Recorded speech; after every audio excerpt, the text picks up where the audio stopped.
Thank you for joining me. So last time I spoke, if you got to see the video, if you didn't, go back and watch my other video. I covered chapter 2 of my book on inner healing.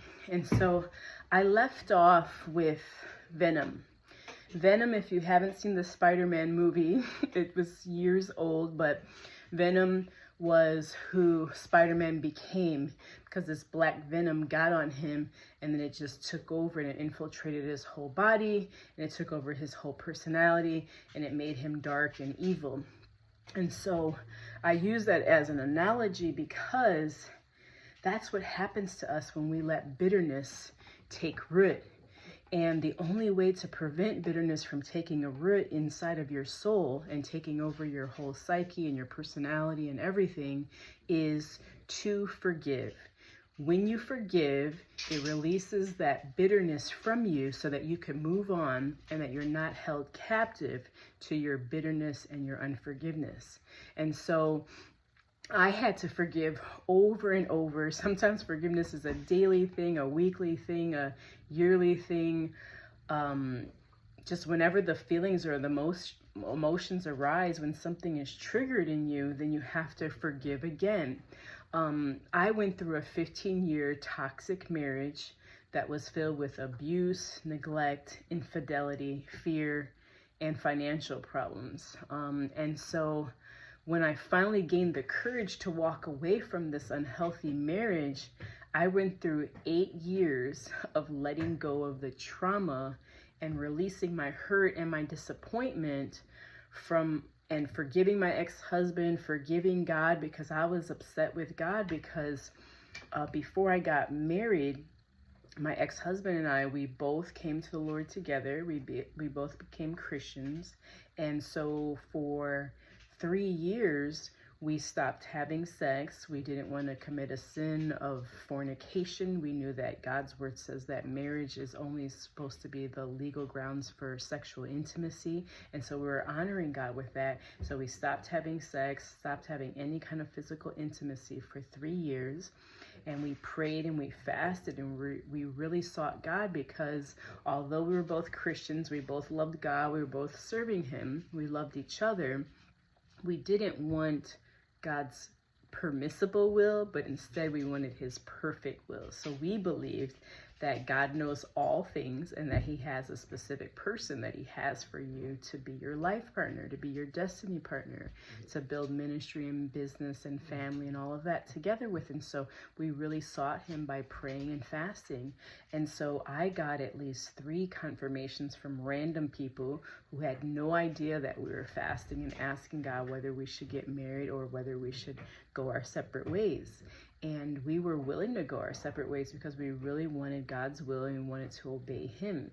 And so we were fasting. And so I got at least 3 confirmations from different people, different ways. My ex-husband got confirmations. And so we knew that God said yes, that we were supposed to get married. And even my last confirmation, I even had an angel visit me my last year in college telling me to marry this man. And so when the marriage turned out to be very toxic and abusive and just, all kinds of issues, I was left being upset because I'm like, God, you told me to marry this person. You know all things. Nothing catches you by surprise. So was I called to just suffer? I was like, I was doing things the right way. I was honoring your word.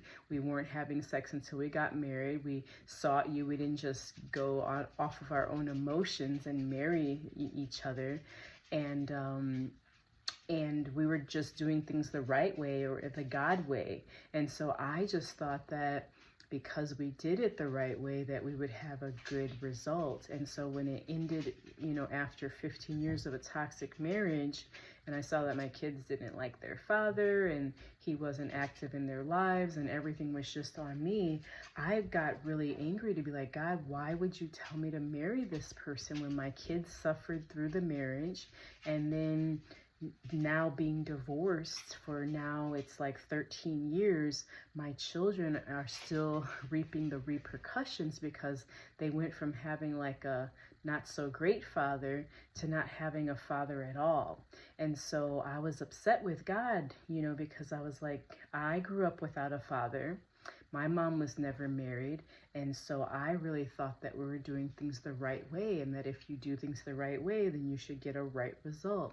But instead, I felt like I was let down because I got the same result as a young lady or a woman who just had a baby daddy. It wasn't even married and just had a child with someone because he didn't support them, or he wasn't involved in their lives, and many times, didn't pay child support and just all of that. So I was angry with God. And so I had to constantly be like, God, forgive me. I don't want to be angry with you. I don't want to be angry with him for what he did, what he didn't do.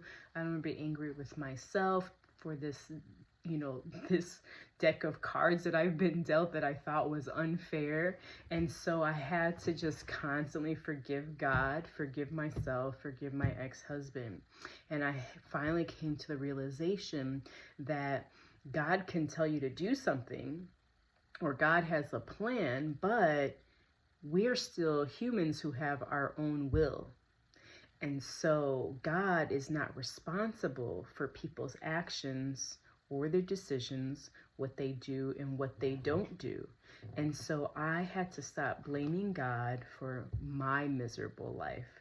I also discovered that just because God tells you to do something, it doesn't mean that it's going to be easy or pleasant.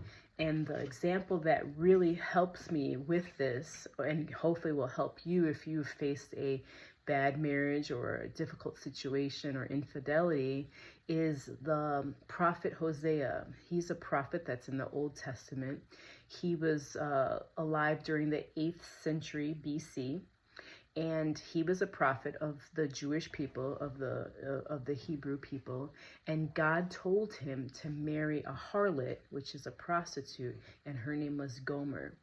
And so God instructed him to do that, and she kept going off and cheating on him and coming back with other men's babies. Like she had 3 children from other men, but yet God told him to marry her, to love her, to stay with her, no matter if she was unfaithful, to raise the children that weren't even his. So I'm like, can you imagine how he felt?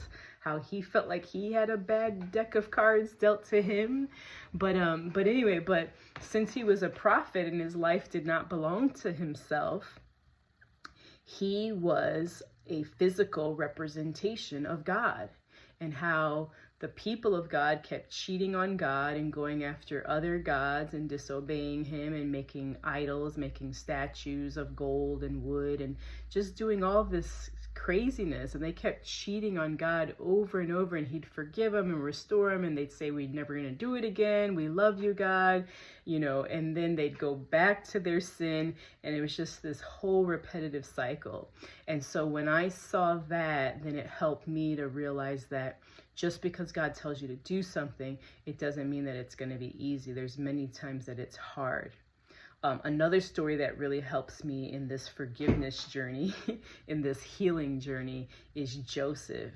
Joseph had dreams. He was a dreamer. God gifted him with the ability to dream and to see into the future. And so God shows him this amazing future destiny, but he doesn't show him how he's going to get there. He doesn't show him the suffering and the hardships that he's going to go through in order to fulfill his destiny. And so Joseph has his brothers who hate him. They're jealous of him because he's his father's favorite. And his father gives him a coat of many colors. And they despised him because he was like the child of his older age, and he was also the child of the wife that he really loved. The father really loved this particular wife, and she wasn't able to have children for so many years. And so when she finally had Joseph, and then his younger brother Benjamin, these were like the favorites because these were the long-awaited children that their father and mother were praying for. So anyway, they hated him. They wanted to kill him, but instead they threw him into a well, and then they ended up selling him off to slavery in Egypt. And so he goes through this terrible time. I think it's from 17 to age 30, so that's like 13 years of all of these hardships. And to be betrayed by your own brothers, you know, be sold into slavery, be falsely accused, end up in prison, all of this stuff. So it's like he had to forgive God and forgive what he thought his life would have been. He had to forgive his brothers. And so these two stories really helped me to let go of offense and to forgive. And I hope that you will go and read Hosea for yourself, read the book of Joseph, and really let it marinate and really let it sink in, because if they could forgive and they could walk in love and humility, then they are a perfect example for us, that no matter what you face, no matter how hard your life has been, that God still has a plan of redemption. He still has a silver lining. He still has a plan. And even in your hardship, it's creating something beautiful in you, and it's creating character in you that without suffering, it just doesn't develop, it doesn't manifest. And so stay with me on this journey as we go through the process of inner healing. I love you and I bless you.